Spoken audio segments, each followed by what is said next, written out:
our last talker today, we have Feyza, who will tell us about self-attention. I'm Feyza, I'm from NY, it is why this is too much purple. So I will talk about computational topics of self-attention, and after a year of our submission, Josh and also reached the same level band. So I will also give some techniques and like give some edit. If I have time, I will give a bit of the output. Okay, so I think everyone knows like nowadays AI is the top topic, and most of us using ChatGPT, actually I'm using a lot is for writing, and even like we can create images from text like Dolly or Midjourney, this kind of things that are like more focused on images. Also, there's like some AI models that are like more focused on genetics or healthcare, etc. Also, this is also an image that I produced with ChatGPT. So I think normally before like around 8 years ago, the most main AI research was on neural networks, like when this transformer architecture comes, it's like became more dominated. Why? Because it is just trying to figure out the relation between tokens, or we can think it as like words. So this may look a bit complicated, but actually we are not like looking at the whole architecture. So this is like the whole architecture, but we are looking at this multi-head attention layer, just this small thing. And then even we are not looking at this, we are again like just looking at this layer, scale buffer attention. So it is actually just a function. We can just think it is taking three matrices as inputs, Q, K, and V, and then multiplying some of them and scaling it, applying some softmax, etc. But we can express it like mathematically this way.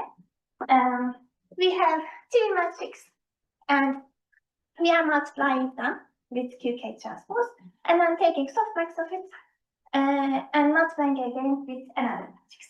Okay, so this is the shape that we are looking at.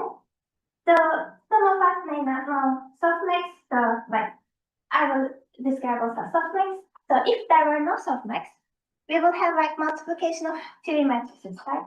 And like these are like n by d, d by n by some another d. So we can calculate it in linear time, right? First we multiplying these two, and then using the multiplication of these two, we can multiply the whole matrix. So it is actually can be calculated in linear n time, n d time. Actually.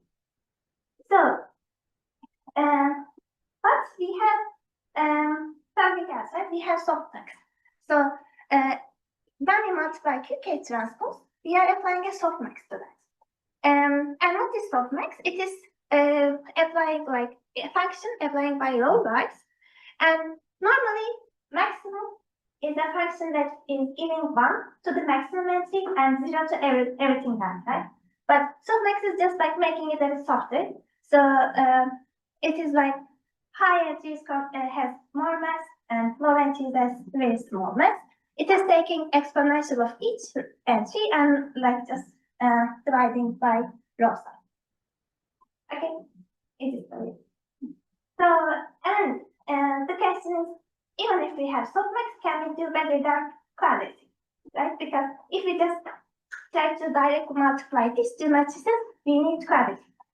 But if there's no softmax, we can do it in linear. So can we do that in linear or better than linear?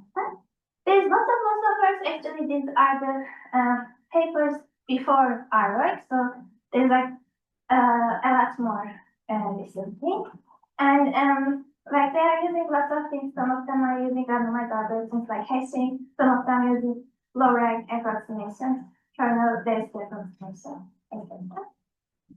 So, but like most of the work is until that time actually. Most of the work was just on the application, so we kind of need more time, right? And this is our results. We have so we look for 4 different self-attention matrices and show their hardness results in the exact cases and approximation cases, multiplicative or additive. Whenever the approximation ratio here, we can show the hardness result, but here we kind of need like for these two, we kind of need like small additive error. And if we have small additive error, we can show hardness results.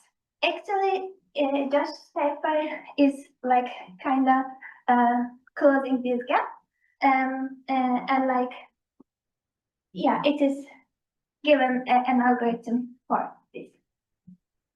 And all of our reductions are from orthogonal vectors, and these are the first lower bound.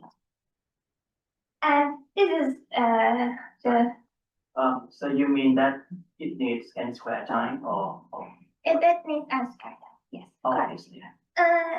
No. Window sliding has another parameter w, and for this w, this needs n w. And okay. I will show. And how does this doesn't contradict with the previous slides? Like there are some. There are some algorithms. They are like giving an algorithms and calculating self-attention and run an experiment. And experiment is looking good, like working good. But actually, they are not exactly calculating the self-attention matches. Okay. So here we are just looking at like if I really want to calculate this exponential dot product, for example. Right. If So I they really just want to solve something calculate that, else. yeah. Okay. But it is also working, but like, yeah, we are not sure what is the error ratio or like what's Okay. So this is the graph that I have. I think everyone knows the reduction from set to OVP. So there's like 3 middle intermediate problems, and actually they are very like basic problems. This one is instead of looking at orthogonal vectors, this one looking at orthogonal vectors which are larger than a W. These are distance, and this is bichromatic file pairs. This is bichromatic class pair. There is a reduction. So yeah, actually this is the whole result. And I will first start with the first branch. Okay, so here, yeah, we will just look at the exponential dot product, which is like the easiest case, and like I think it will give the idea of the proofs. So let's look at first the OVP to TVPP. But like I will just define the problems. We already know OVP.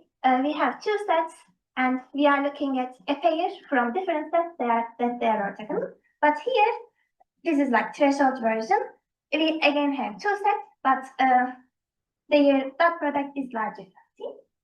And this has actually very simple proof. Let's start with an OVP instance, and then for any A here, let's create AI bar as AI and 1 minus AI concatenation of these 2. 1 minus AI is just like writing 0 to all ones and writing ones to all zeros, and similarly this way. So what will be the dot product of these 2 is AI minus their AI times BJ plus this. So because like these and these are just inverse of each other, there will be D many ones. So this will be equal to D minus their dot product. So we can write this, right? Whenever A and B are orthogonal to each other, we will have this condition. Because they are just zero ones, it can't be negative.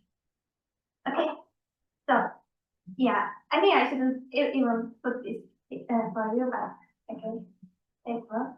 So let's start with the second step.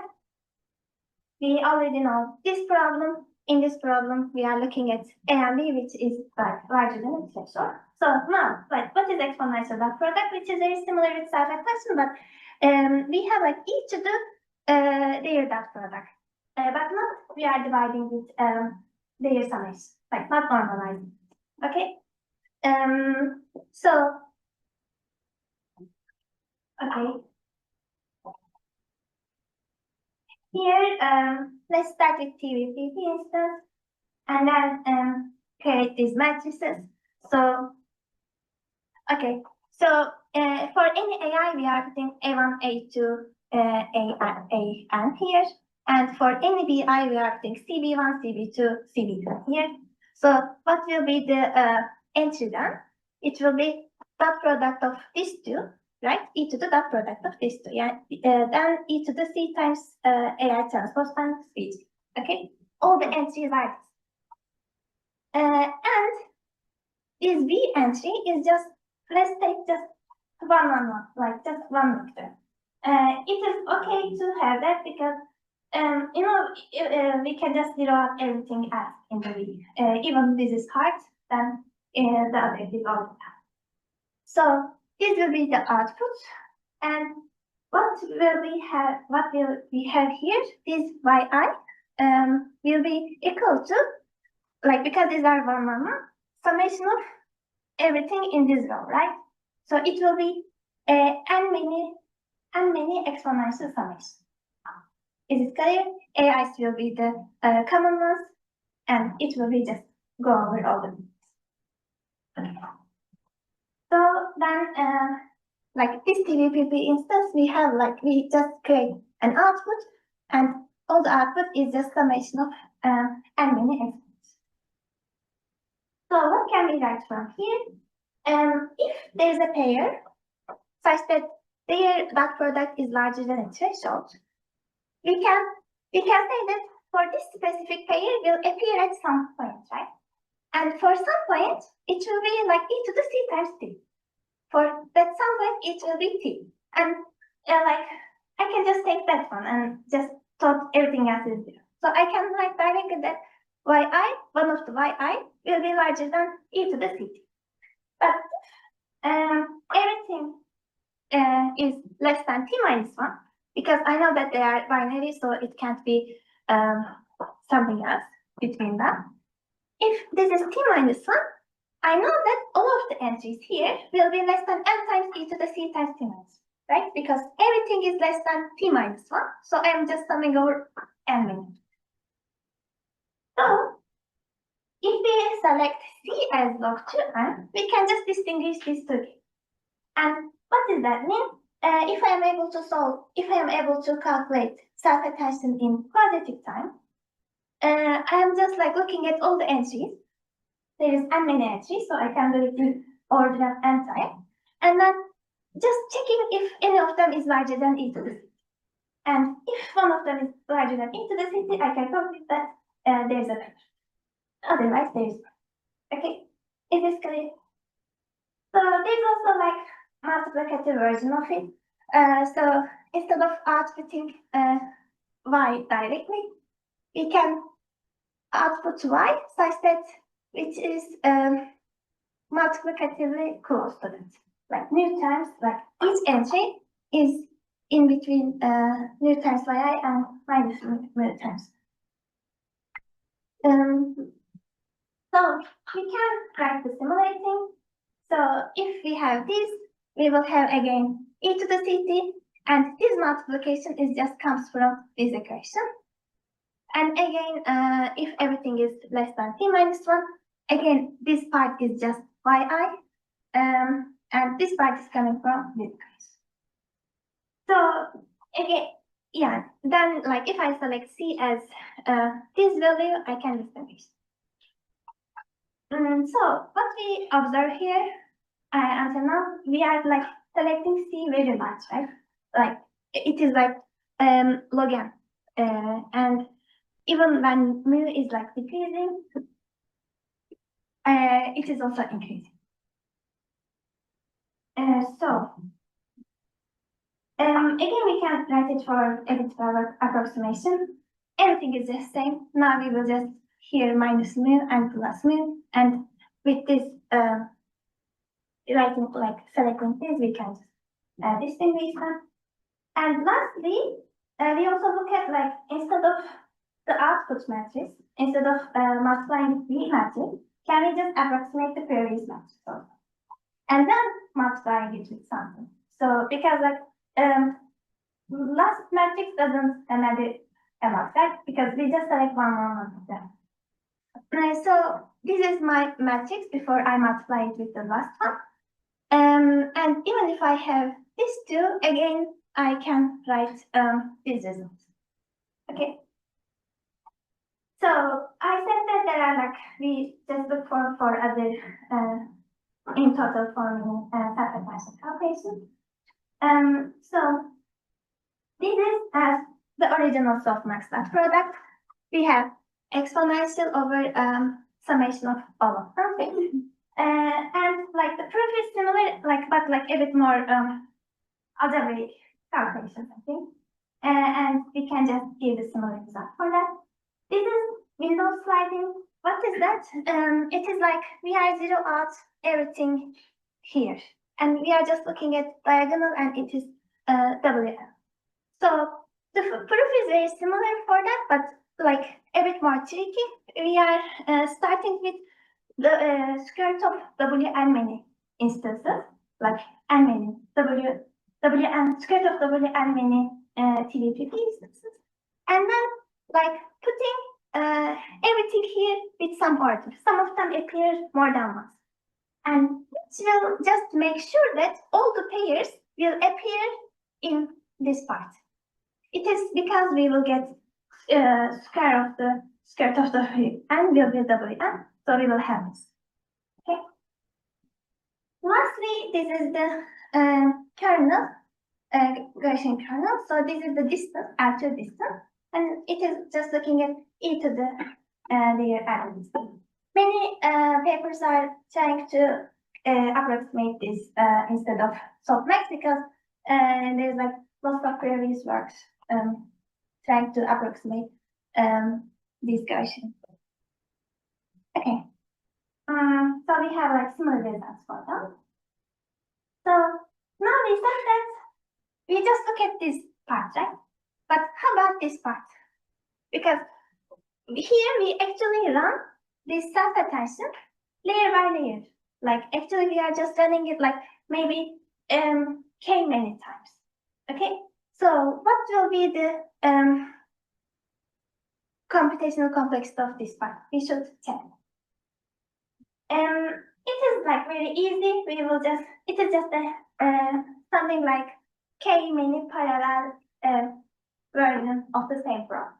If I have like, can show that k many parallel version of the same problem, the beginning or repeat instance is run in kn square time, right?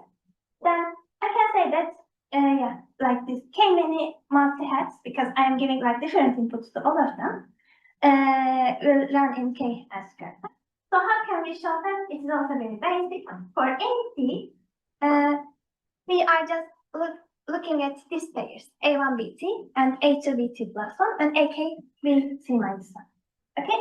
For each pair, I am just switching these and then running K parallel question for all of them.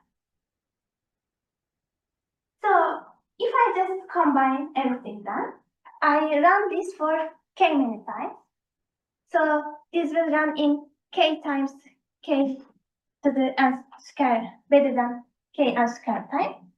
So I actually check everything in between these two, right? Because I check here, I check here, I check here, because everything just matches with everything.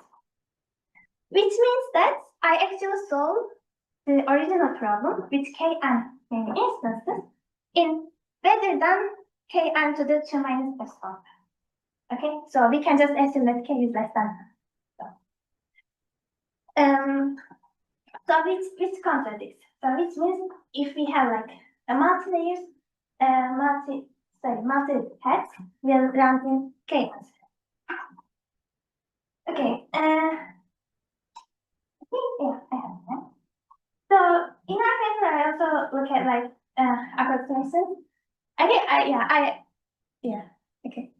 So we try to like polynomially approximate to the things. So there's like we just have like e to the x set for everything. So e to the x can be approximated by Taylor series. Yeah, and like it is just a polynomial, and like it can be calculated in n times d to the p time. So here we reduce to the linear n, but it is actually like very big for over the d. So when d is large, we need to use like small d. But again, like What is DQ and DV? so we have like three different matrices, right? One like Q has m by dq, and V has m by dv.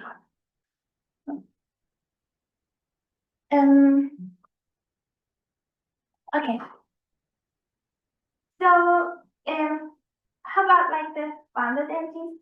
This is the result that just have when we have like everything is bound, because in all of our proofs we just like selected C as a like a very temperature value is very big, right? So instead of that, like if they are bounded,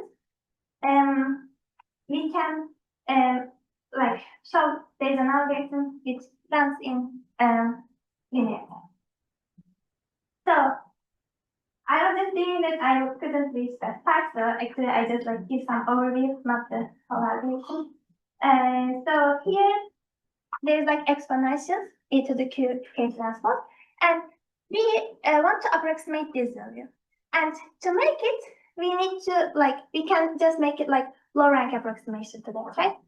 And we can like polynomial approximate these e to the x values, and it is like mostly called kernel density. And if we apply this, we can also so we just calculated this S bar, and then this one, like putting one and like having diagonal of it, what will this gives us? This actually gives us row sum for each one, right? And for each entry in the diagonal will give us row sum. So if we just write it like d to the minus one way of it, this multiplication will just will be just solved. Okay. And because like we just make approximations in low rank with m size, we can calculate it in order of n. And then we can just write it like the first way that we wrote. We have like matrices and start from this part and then calculate this part in order of n. So if m is like small enough in like n to the order of 1, we can do it. So there's like open problem part. So we just look at like one attention layer. How about like we just have L mini attention and just make this as the input of the second attention, and then like it will go like L mini layers. What will be happening? So it makes sense to have like L square for that, but it is not clear. I think Bana said something about 2 days ago. They have some result, but I don't know. You can ask her. Also, like normally, how is it working? It is taking an output and then feeding forward, right? Feeding back the bits, and then running again. Like actually, the whole process is running like N many times, and then finding the best one. So what will happen in that case? Like if I just run the same thing again and again, and like give the output of the first one to the left, what will happen? So like in practice, there is no worst case. So like most of the work I show actually working in practice. They are still producing good images. Actually, like in ChatGPT, it is like running in n square of n time the transform, right? So also like we just give like deterministic complexity about if we have like some randomness. And normally like there's lots of MRDR problems. Like we first doesn't know a lot about them, but it is like, yeah, we just need to try to find more good job. And yeah, thanks. I am also yeah, graduating next year. So yeah, if you have like perfect position, I will be happy.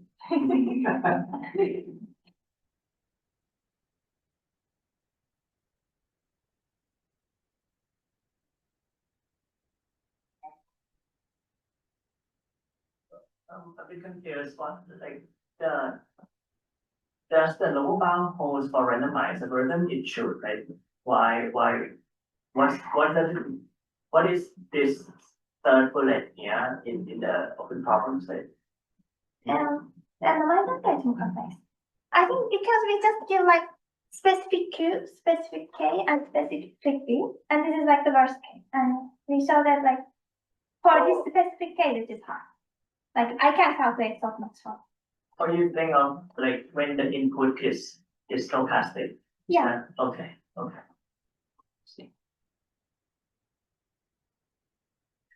So similarly, how do you understand like average case, hardness for average case input? So is it also for stochastic or if you, like, how do you see this? I think, yeah, it can be thinking like stochastic, like,